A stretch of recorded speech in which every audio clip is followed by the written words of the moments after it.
for the prelim period will be the introduction to parasitology. So I think we'll finish ng as in overall by 4:30. No? So uunahin ko nang matapos kasi mamaya syempre by hindi na tayo abot by 7:30 kasi at least makapagpahinga na din kayo. Okay? So let's start.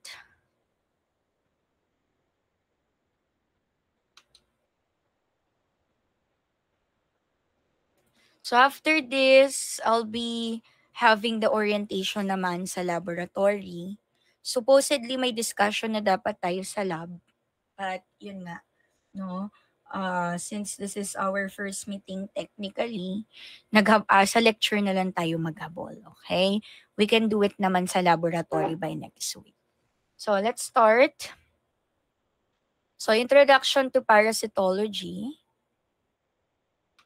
So first, we'll be defining some terms. Okay? Then after that, we'll be discussing the life cycle, the control, prevention, and treatment, and the groups of animal parasite. So let's define some terms first. So when we say parasitology, so ito yung pinaka-subject natin. So when we say parasitology, it's the area of biology. So when we say biology, study of life. Okay? In which this is the phenomenon of dependence of one living organism to another. Meaning, no, the other organism, namely our parasite, cannot live without the other one, which is our host. But the problem here, parasitology kasi, no, area of biology, life nga, no, anything that has life. So meaning there will be parasites for what? For your plants, for your animals. Kaya ang pinaka-concern natin, it would fall under what we call medical parasitology. When we say medical parasitology kasi, it is what? Its concern is primarily sa humans. Okay? So, what are the parasite of humans and their medical significance? Okay? So, next, I repeat parasitology is a broader term. So, talagang parasite and host din ang pinag-aaralan. But, if we want the parasite for humans, no, we use the term medical parasitology. Okay? Next, we have the tropical medicine. So what is tropical medicine? So when we say tropical medicine, this is a branch of medicine in which it deals with tropical diseases sa tropical region. So why are we talking about this one? Kasi ang tropical region po natin is what? Philippines is under tropical region. Okay? So, let's, pag sinabi natin tropical disease, tropical illness, so these are indigenous and endemic sa tropical area. Meaning, meron talaga, no? Merong sakit, no? Na mas kumakalat sa tropical area.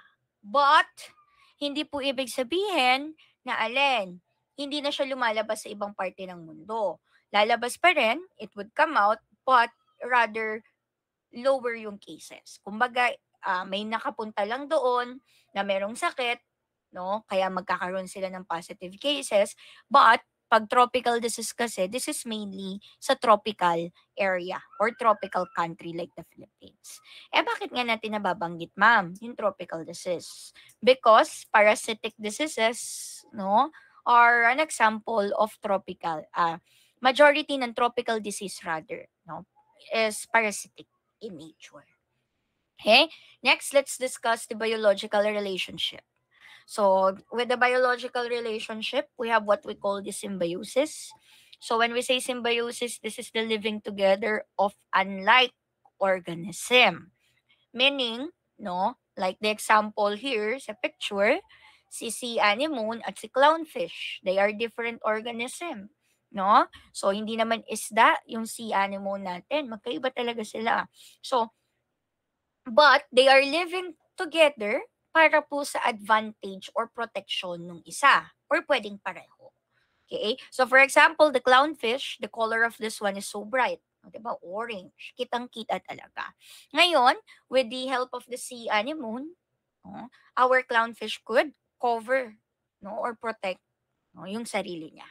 So that is symbiosis, living together of unlike organism for protection or advantage ng isa or pwedeng kayo pareho. So pag-usapan natin yung different symbiosis, no?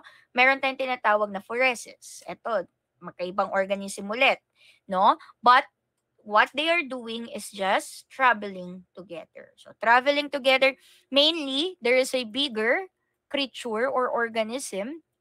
Yung bigger na yon, bit-bit niya po si smaller. Okay? Si smaller nakikisakay. Example natin are our flies. 'Di ba pag nakakakita ka ng langaw, anong instinct mo? Bugawin kasi madumi. Kasi nga naman, they tend to hover saan? Sa mga dirty na places such as alin po? The fecal matter, no? Stool, no? The what else? Garbage. Ngayon, syempre, since sa ganun, may mga nakakasakay na bacteria. Saan? Sa legs ng fly. Okay? So that is phoresis. Traveling together. Sumasakay lang yung mas maliit. Next, we do have the mutualism. Ito yan, parang, ito po yung nagbe-benefit pareho. Diba? Parang sa isang relationship, mutual, meaning pareho po kayong may nakukuha. Pareho kayo may napapakinabangan. Okay? For example, our bee and the cedar grade flower. The bee would get the nectar from the flower. Ano naman yung purpose ng nakukuha ng flower? No? Ano yung advantage niya? What is the benefit? Okay? The pollen of the flower will be what? Spread out, gawa ng bee. Okay? So when we say mutualism, there is a benefit for both organism. Okay? Walang lamangan. Okay? So next, for commensalism, this is barely, no? Actually, galing to sa term na kung i-discuss mo yung pinaka-term ng commensalism, papasok yung term na eating at the same table.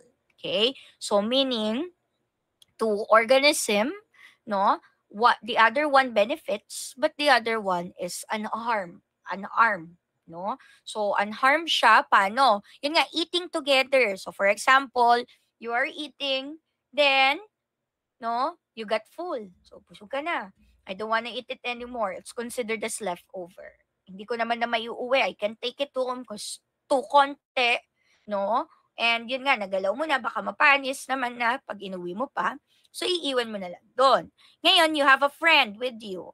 Si friend, oy friend, hindi mo na kayang ubusin? Oh, can I have it? I wanna taste it also. So, kunain ng friend mo. Okay? So, ngayon si friend, nagkaroon ng benefit. No? So, bakit? Kasi natikman niya, kasi gutom pa siya, no? Nakakain, nadagdagan yung kinain niya. However, wala pong, walang harm or walang benefit kang nakuha. Kasi bakit? You consider this as your leftover. Walang nawala sa'yo, no? Doon sa isang yun. Okay? Ngayon, pag parasitism naman, this is where, no? This one is where the one organism, yung parasite natin, would depend saan? Sa host for its survival. Ngayon, even the extent na si host ay what? Mamatay, no? Maging malnourished. Kaya what would you notice sa children na they have parasites? Ang laki ng tiyan, no? Their tummy is big, kasi nga may mga worms na pala, but their body is small. Butot bala. Kasi nga, kinakain ni parasite, the parasite is getting the nutrients. Kumbaga, pinoprotektahan na nga siya ng host against the outside. No, it's been protected against outside environment sa init, no? Pero yun nga, nakikiagaw pa siya. Okay? So, kumbaga, take ng take lang si parasite, no? At the expense of the host. So, next, let's talk about our parasite. We do have what we call endo and the ecto. Ang endoparasite, these ones are the ones living inside the body. Okay? So, meaning, nandun sila where? Intestine, lungs, liver, so inside the body of the host. Ngayon, okay, pag meron silang endoparasite, we call it as infection. Okay? Then, paano naman no, tong ectoparasite. Ectoparasite is ecto meaning outside or outer. So, mula dun sa meaning, so meaning si parasite po ay nasa labas ng katawan ng host. For example, ano nga ba yung mga nasa labas? The hair, no? The skin, ayan, dun sila nakatira. Example natin, yung mga fleas, no? So, fleas, then the lice, no? So, ayan, outside the body of the host. Ngayon, we call it as infestation. You are infested of ectoparasite. Okay? I hope you got the term and you're not confused when we say endo, inside. And once you have the endoparasite, we call it as infection. Ectoparasite is outside. And once you have the presence of ectoparasite, we call it as infestation. Next, no, there is the between the relationship of our host and parasite. Obligate. From the term itself, obligado or you are required. No, the parasite is required or they need a host in order for their life cycle to complete, meaning in order for them to reach the maturity and to propagate their species. Without the host, no, hanggang larva lang sila, hanggang egg lang sila, without the host, no, they will not develop further and they cannot what? O multiply. So, yun yung obligate. Kailangan nila ng host. No? Kasi nga, pag hindi sila pumasok sa isang host, mamamatay sila, hindi ko tutuloy yung development nila, hindi din sila makakapagparami. Okay? Next, we do have what we call the facultative. When we say facultative, they exist in a free living state. Even without the host, they can survive in the environment. Okay? They swim, they eat, they move around the environment. Walang problema. But once they are inside the host, no, they have a opportunity na makapasok, no, sa isang host, they become parasitic. Ngayon, we have the accidental or incidental. Okay, mula sa pangalan, aksidente. They went, no, or they attach in a different host. For example, pang-aso, napunta sa tao. So that is accidental or incidental, no? What is the problem with this one? So since it's not their normal host, the parasite could die immediately. However, pag nakita niya na yung parasite, "Uy, teka, parang same components, no? Yung kailangan ko sa ganito, meron din siya." Ngayon, since hindi kilala ng body, so the body doesn't recognize it, since yun nga hindi siya para sa tao, no, there could be a adverse reaction. Okay? Next natin, the permanent. Permanent one, it would spend all its life, no, entire life niya sa host. For example, no, yung alin, example natin, 20 years yung lifespan ng parasite. So, sa buong 20 years na yun, ng parasite na yun, nandun lang siya saan? Sa host niya. Next, we do have the temporary. So, under the temporary natin, so these are they would live on a host but a short period of time lang. So, for example, they reach yung kinakailangan nila, aalis na sila sa host na yun. Okay? So, hindi po sila panghabang buhay. So, for example, di ba yung mga linta natin, mostly the leeches, pag busog na, nahihiwalay na sila. No? So, temporary. So, spurious naman, so ito, a free living state. So, mostly sa tubig to natatagpuan, fresh water. Lumalangoy-langoy sila sa fresh water, nainom mo, tapos, oops, dumaan lang sila, lumabas din sa poop mo. Okay, that is spurious. Wala silang ginawa. Wala silang anything na ginawa sa'yo, but instead, nakidaan lang. Okay?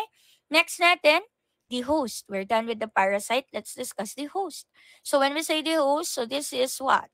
The organism that would provide the physical protection against the sun, against, yun nga, the heat, the moist, so parang moist naman, And at the same time, it would provide the nourishment sa parasite. Okay? So, for this one, we do have definitive host. Other term for definitive host is the final host. So, when we say definitive final host, final nga, ibig sabihin they attain the sexual maturity. Okay? Dun sila tumanda. Okay? So, dun sila, halimbawa, naging lalaki, naging babae, no? Tapos nag-produce ng eggs. So, that is definitive host. No? So, dun nagkaroon ng production ng eggs ng mas bata. No? Ngayon, for intermediate host naman, this is the asexual. No? Hindi po nagmumultiply, hindi sila nagpaparami ton, or the larval stage. So, larval bata pa kasi. Di ba pag, ngayon, even in humans, we need to reach a certain age before we start reproducing. Okay? Kumbaga sa parasite, ganun din. Ang hawak ng intermediate host, yung mas bata, yung asexual, yung larval stage. Okay? So, first intermediate host, ito yung pinakaunang-una. Kumbaga, when the egg hatch, may lumabas na larva, pupunta sa first intermediate host. O, teka, kailangan ko kasing makasurvive. O, pupunta siya sa first intermediate host. Magpapalaki ng konti. Pag lumaki na siya ng konti, it will go sa second intermediate host, in which sa second intermediate host, no, doon na magkakaroon, doon na siya magpapalaki pa, at pag nakain siya ng definitive host, no, so pag nakain ng definitive host si second intermediate host, mai-infect si definitive or si final host. Okay? So that is the difference between our hosts. At tandaan nyo to, it tends to get confusing once you forget the definition. You will hear definitive and intermediate all throughout the semester. Kaya nga, if you don't know what's the difference between definitive, intermediate, the first and the second, you cannot answer the question correctly. Especially pag ang tanong po natin is regarding life cycle. Okay? There are parasite which is complicated ang life cycle nila. Pag hindi nyo alam yung difference between definitive and intermediate, hindi nyo masasagot ng tama. Okay? Quick recap. When we say definitive, sexual maturity. No? Pwede na silang magparami, mag-multiply. Ngayon, intermediate, the asexual or the larval stage. Next, we do have the paratenic host. So this one, it's just a carrier. Bit-bit niya lang yung parasite. The parasite are still alive, pero hindi na po nag-further develop. Okay? So hindi na lumaki, hindi na nagparami, bit-bit niya lang. Ngayon, once na, for example, nakain, no, ng another host, ton, mai-infect yung isa pang host. Okay? Then we do have the reservoir host. Are you familiar with the term zoonotic? No? Zoonotic meaning animals. Okay? So, sa animals na mga diseases. Ngayon, ang mga reservoir hosts, no? Any animal na kaya pong mag-harbor ng infection na pwedeng matransmit sa humans. Okay? So, for example nga, di ba the avian flu? No? The bird flu. Bird flu, oy, sa ibon lang yan. But no, it can be passed sa human. Kaya nga, di ba yung swine flu, no, yung sa mga baboy naman tumama, pinaiiwas tayong kumain ng baboy. Why? Kasi reservoir host yung baboy. Mamaya, pwede niyang maitransmit saan. Yung sakit pala na yun, yung swine flu, pwede palang ma-infect yung human. Okay? So, reservoir host is like, ikaw yung tagahawak. No? Additional sources. That's the term. Okay? Next, life cycle. Let's talk about the life cycle. When we say life cycle, it's the progression, the development of the parasite starting from the earliest, no? Earliest form until yung pinaka-later, yung na-attain niya na yung sexual maturity, nakapagparami na siya. Okay? So, that is the life cycle. So, here, pag protozoan, we do have what we call the cyst and the trophozoite. Although we'll discuss this by next week. But ang cyst natin, ito po yung isipin nyo, parang egg siya, yung may protection. Kaya ito, kaya niyang tumagal within the environment. Ang trophozoite, this one is the motile one. So, ito yung gumagalaw. Okay? So, ngayon, pag parehong may cyst at trop, ang kanya pong infective, ang nakakahawa sa tao is yung cyst. Okay? Kasi nga kaya niyang i-withstand yung alin, yung stomach, kasi may protection nga. Okay? Ngayon, pag wala siyang cyst, meaning trophozoite lang ang meron, syempre, yung natitirang trophozoite, yun ang infective stage niya. Ang problema lang din kasi sa trophozoite, it's fragile. Okay? Kumbaga, para mawala yung outer covering niya, yung protection niya, para makagalaw siya. Okay? So, for the nematodes kasi, ito yan, meron tayong egg, then larva, then later on, it will be the adult. Okay? So, pag egg-laying nematode, egg ang infective stage. Pero dapat yung egg is embryonated or fertilized. May laman. Okay? Hindi po pwedeng pag-hatch ng itlog, ay walang laman, bugok. No? So, dapat po embryonated egg or fertilized egg para makapang-infect. So, example natin, yung kanina itong nasa picture, this is Ascaris. This is Trichuris trichuria. So, pareho pong nakukuha sa soil. Then, we do have the Enterobius vermicularis.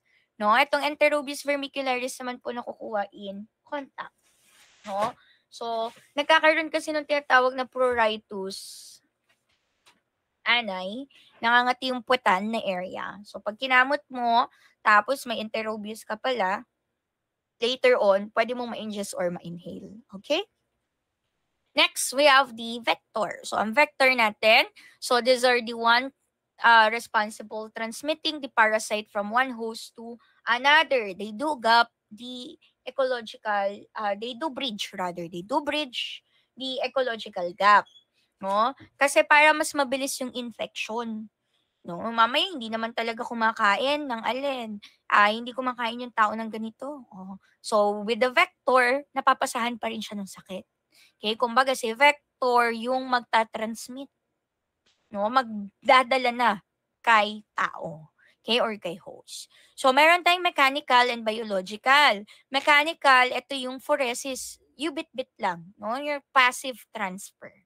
Ngayon, pag biological, ito, this is needed sa life cycle. Okay? So, kumbaga, example natin, mosquito. Sa mosquito, nakukumpleto yung life cycle niya, nagiging mature siya, tapos pag kagat na sa'yo, dun na, no? Pwede nang ma-infect yung tao. So, that is biological. I repeat, the difference between the two, biological is needed in the life cycle. It would develop the parasite, no? Whereas the mechanical, it is simply transferring, it is simply what? Moving together with the parasite. Sample ng mechanical flies, cockroach. Okay? So, exposure and infection tayo. So, when we say infection, we've discussed this earlier, there is the presence of our endoparasite. Okay? So, pag may endoparasite ka, infection. Whereas, we do have what we call the exposure. Ito naman po yung process, no, in which nagkakaroon ng inoculation. So, the parasite is being inoculated to you. Okay? So, we have what we call the auto-infection. Auto-infection, auto. The meaning of auto is self. Kaya nga autobiography, no, autonomy, self. Auto-self. So, you are infected. Okay? You are being infected again. Galing po sa sarili mo. Yun nga, for example ko kanina, Enterobius vermicularis, nangangati yung puwet mo, pruritus anay, nangangati, kinamot mo, tapos na-ingest mo yung alin. Imbis na pagaling ka na-ingest mo ulit yung eggs. Oh, ba nagde-deworm ka na nilalabas mo na. Kaya lang yung kinamot mo yung puwet mo, nangati, na-inhale mo, na-ingest mo, meron ka ulit, no, infection. Magkakaroon ka ulit ng infection. Kumbawa yun nga, pababa na yung bilang, nadagdagan na naman. Kasi there is what we call the auto-infection. Next, we do have what we call the super-infection or the hyper-infection. So, super-infection or hyper-infection, mula po sa pangalan, there is the massive infection. Why? There is the alteration in the what? Life cycle. Nagkaroon ng alteration, sumobrang dami, no, lumala, no, yung naging ending. So we call it a superinfection or hyperinfection. Next, sources of infection. Actually, if you would study sa masters, if you would study sa um, other parasitology, madalas po ang discussion is based on source of infection. Meaning, foodborne ba? Nakukuha ko ba sa pagkain? Nakukuha ko ba sa soil? Or nakukuha ko sa water? Ganun yung hatian nila. Pero ngayon kasi, since nagsisimula pa lang tayo, no, ang discussion natin ng parasitology based on what? No, locomotion, based on sa family or saan phylum sila nakasama. So dito muna, no, ang source of infection natin ng pinaka-common is contaminated soil and water. So for the contaminated soil, we do have the acronym na HATS. HATS for hookworm, H for hookworm, A for Ascaris lumbricoides, T for Trichuris trichuria, and S for the Strongyloides. Okay, so meaning sa soil sila, sa lupa sila nakukuha. Ngayon, for the water naman, yan, yung magkakaroon ka ng amoebiasis, kaya no, nagtatai ka. Uminom ka ng surface water, nagtatai ka bigla. So, pwede kasing yun nga, nagka-amoebiasis ka. Contaminated yung tubig.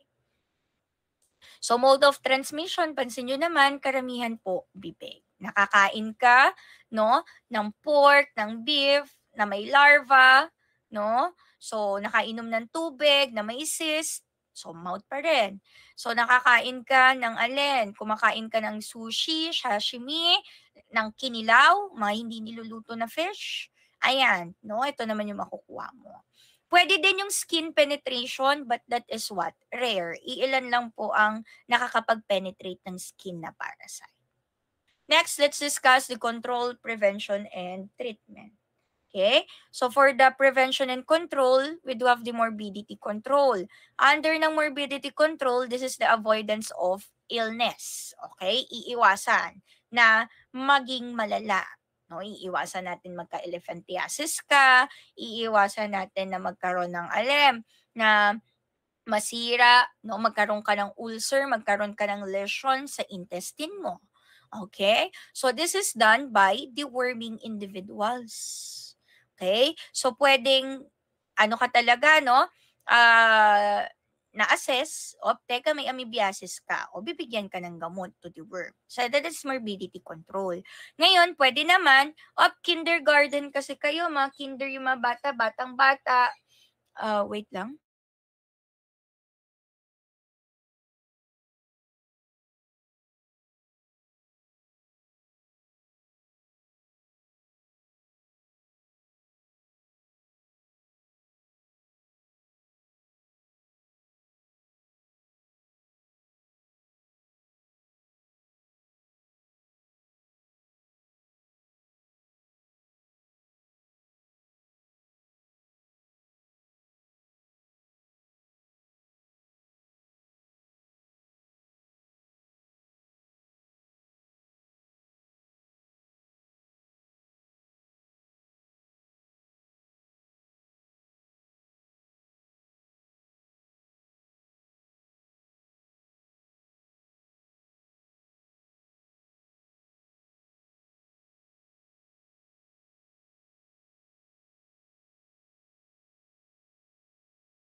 Sorry, so yan, let's go back. So sorry for the short interruption. So for example, the kindergarten. So they are too small, hindi pa masyadong established ang hygiene. So they tend to what? They put their hands, their fingers sa mouth nila. They play with soils, they play with ganyan. So sila yung dinideworm. Okay? Kasi nga naman, kung naglalaro pa sila sa soil ng toys, ayan, pwede silang ma-infect. Then next, we do have the information, education, communication. So this is a health education strategy in which the main purpose of this one is to encourage na mag-maintain ng healthy lifestyle ang mga tao. So paano? Pwedeng through radio, pwedeng through TV ads, no? Yung mga ads na nakikita nyo sa Facebook, mga ads na nakikita nyo sa YouTube, no? In which they encourage you, iwasan ng paninigarilyo, yung ganyan, to be healthy. Okay? So, iwasan na magpunta dito, yung, kumain ng lutong pagkain, gano'n. Okay? So, next we have the environmental management. So, you are done educating, you are done, deworming, pero syempre, we need to manage the environment para maiwasan yung alin. Kasi minsan, di ba, mamaya,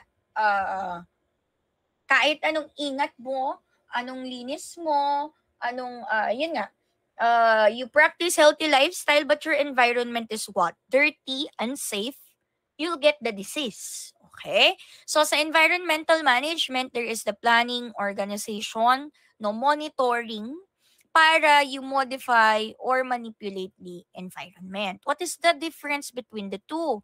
When we say manipulation means it's a temporary solution. Okay? Meaning, ayan, di ba, for example, no, tubig na naiimbak.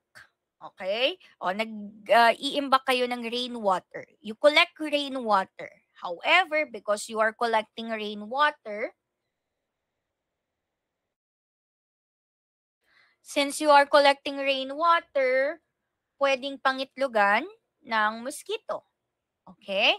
So, ang gagawin mo, you close the water sources. Paano? Tatakpan mo lang para hindi mapangitlugan. So, that is what? Temporary solution. O kaya naman, pag may mga tubig na excess, hindi kailangan, wawalisin mo, itatabi mo. That is what? Temporary solution.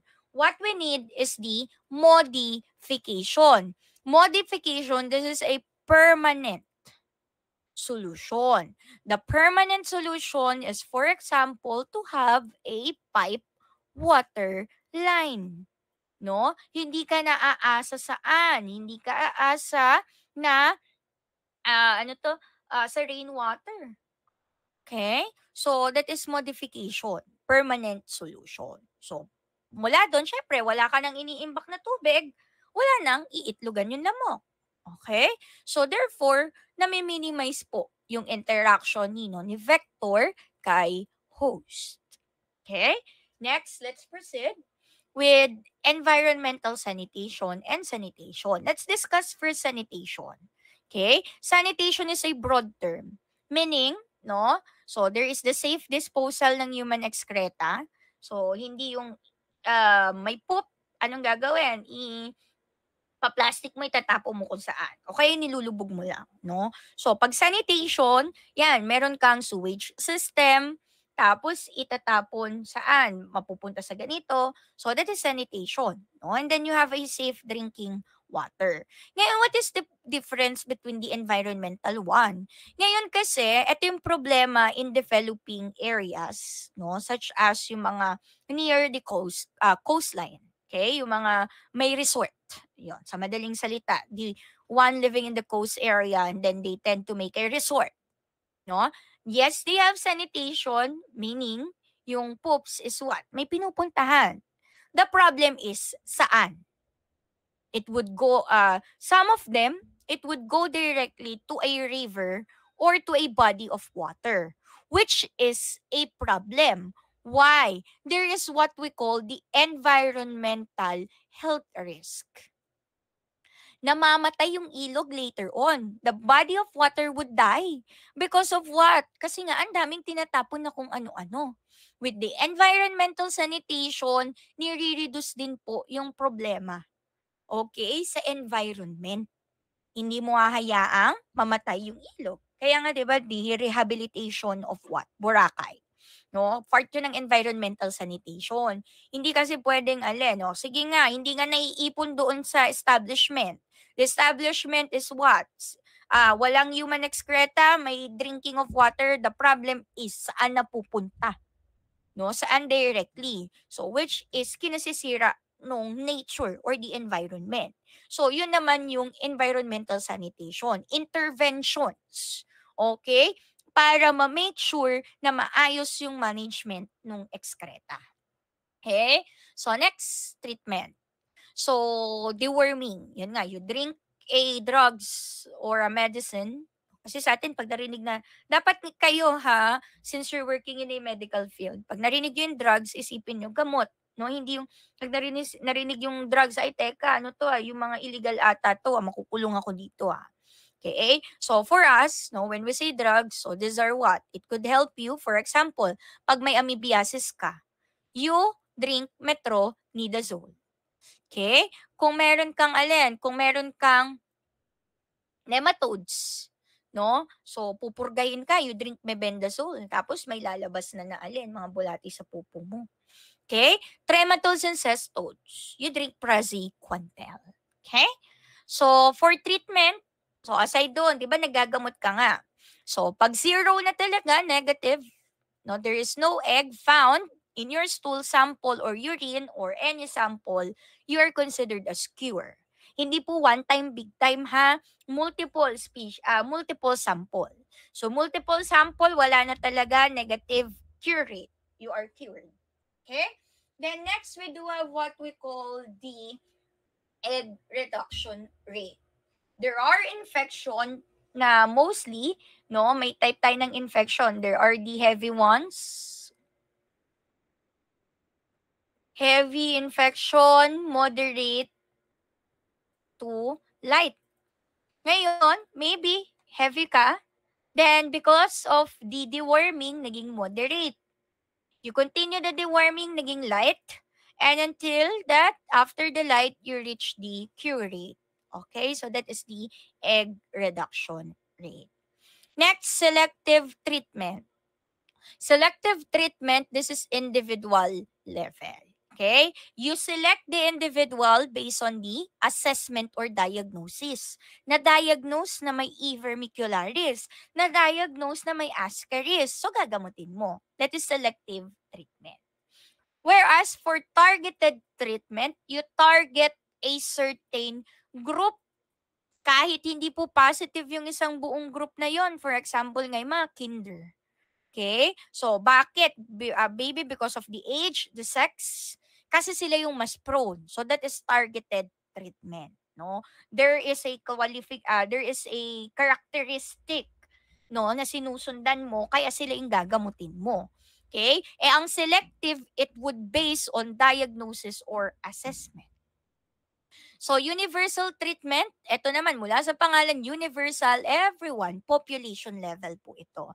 Regardless of the age, the sex, the status, no? Or mayaman man, mahirap, basta the whole community. Okay? The whole population. Next, preventive chemotherapy. Baka ito yung chemotherapy. Pag sinabi natin chemotherapy, you are what? Drinking medicine.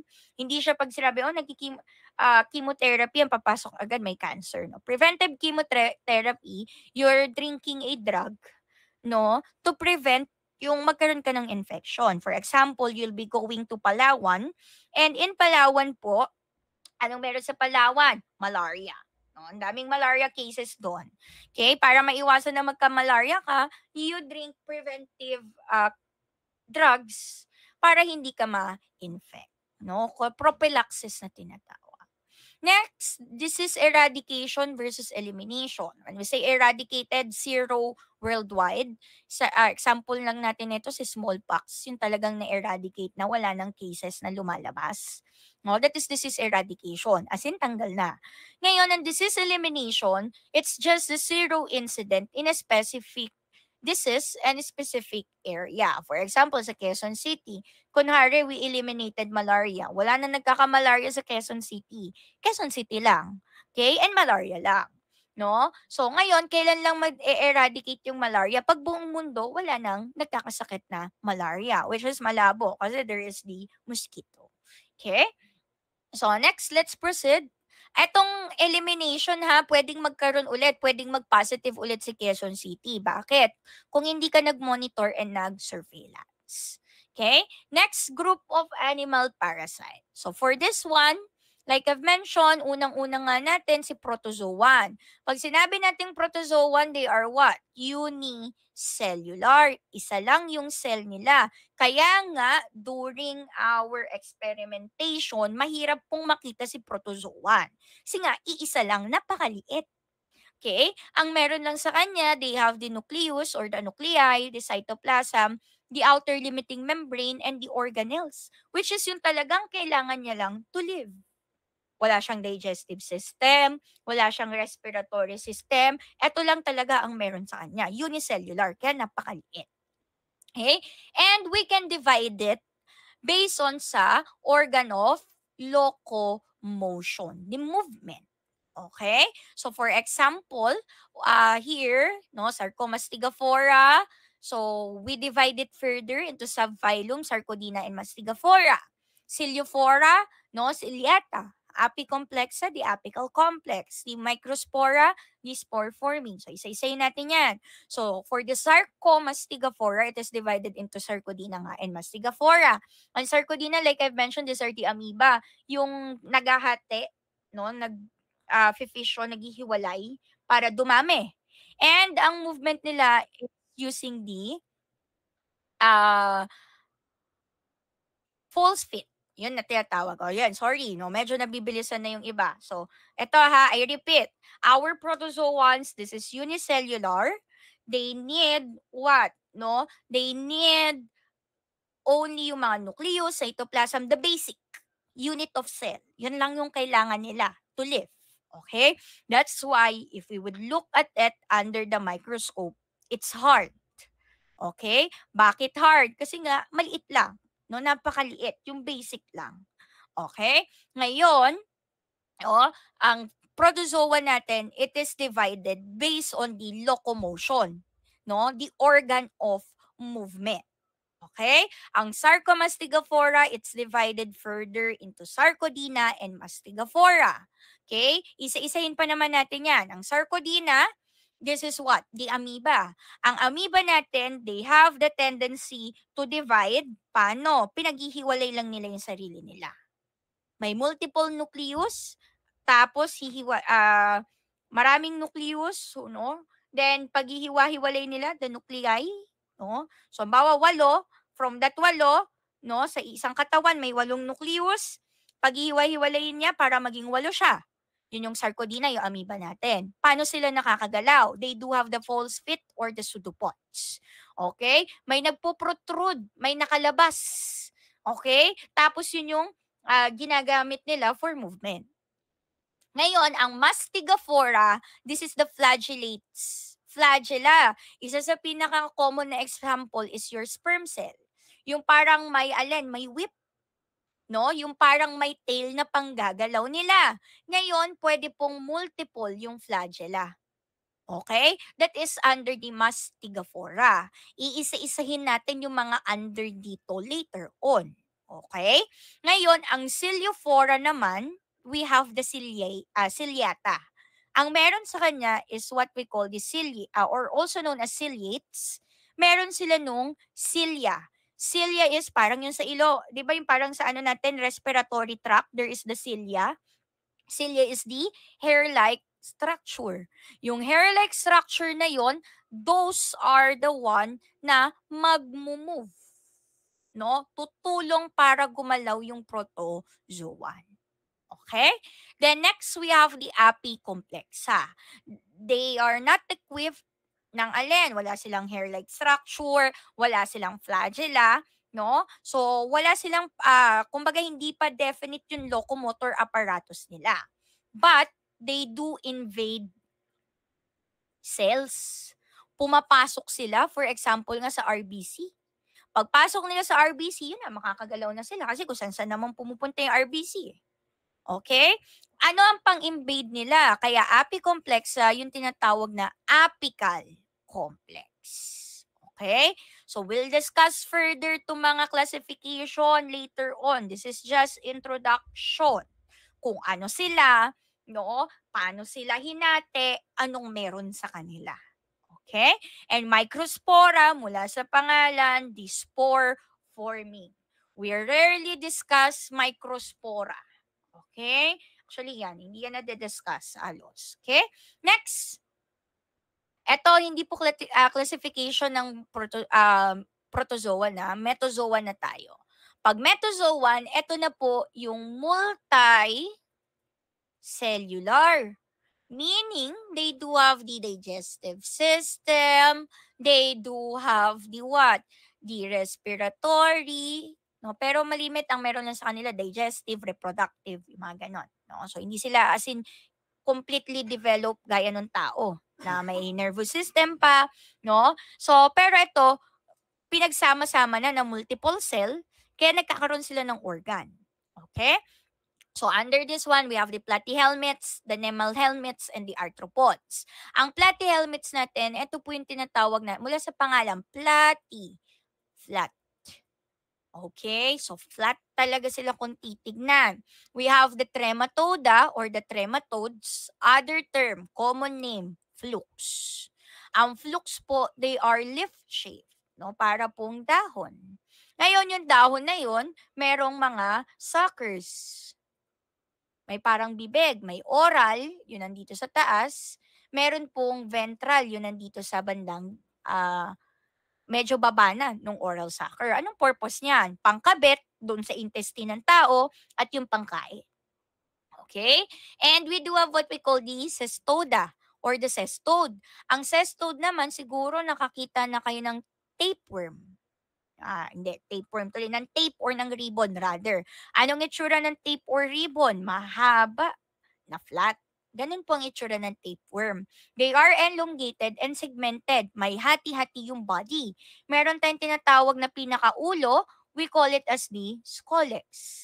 Ang scolex po ang nag-a-attach saan? Yan po yung nag-a-attach sa tao or sa host, no, sa intestine ng host. Ngayon, meron tayong tinatawag na neck.